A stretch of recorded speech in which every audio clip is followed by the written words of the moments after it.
প্রকৃতিতে ক্লোরিন পরমাণু দেখা গেল কি এমন হয়, কোন ক্লোরিন পরমাণুর ভর 35, কোন ক্লোরিন পরমাণুর ভর 37। কারণ এরা পরস্পরের আইসোটোপ, কারণ এদের একই পরমাণু হওয়া সত্ত্বেও এদের ভর ভিন্ন।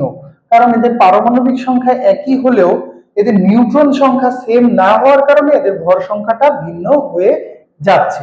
তো এখন এই ক্লোরিনটা 35, এই ক্লোরিনটা 37। তার মানে কোন ক্লোরিন একটু কম ভারী, কোন ক্লোরিন একটু বেশি ভারী। এখন আমরা যখন অঙ্ক করব তখন ক্লোরিনের ভর আমরা কত নিব, মানে ধরো তোমাকে বলা হয়েছে যে এই সিএল এর ভর বের করতে, তাহলে সেখানে সিএল এর ভরটা আসলে কত, 35 নাকি 37?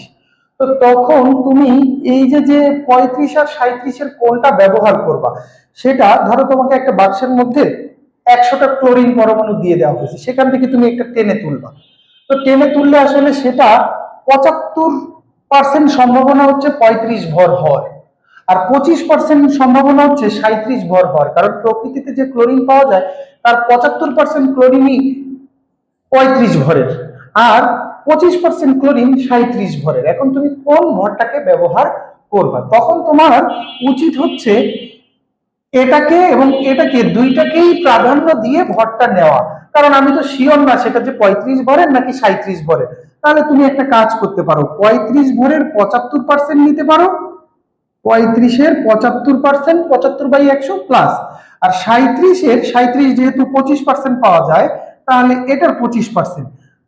তাইলে তুমি যখন 35 ভরের 75% ভর নিবা আর 37 ভরের 25% ভর নিবা, সেটাকে অ্যাড করে পাবা হচ্ছে 35.5।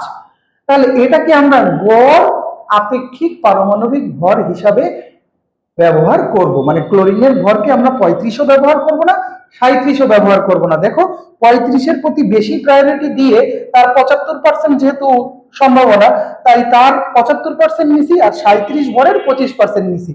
এটা নিয়ে যে ভরটা হয়েছে সেটাই হচ্ছে ক্লোরিনের গড় আপেক্ষিক পারমাণবিক ভর। মানে আমরা ক্লোরিনের ভর বলতে এটাও বুঝবো না, এটাও বুঝবো না, এটাকে সবসময় অনুমান করে নিব। কারণ কি, এটা তো কাছাকাছি কিছু একটা। কারণ আমরা সরাসরি শিওর হয়ে যেহেতু বলতে পারতেছি না, সেহেতু দুইজনকেই রেখে আমরা সম্ভাবনা যেটা বেশি সেটাকে বেশি প্রায়োরিটি দিয়ে, যেটা কম সেটাকে কম প্রায়োরিটি দিয়ে একটা ভর নির্ধারণ করে আমরা সেই ভরটাকেই ব্যবহার করব।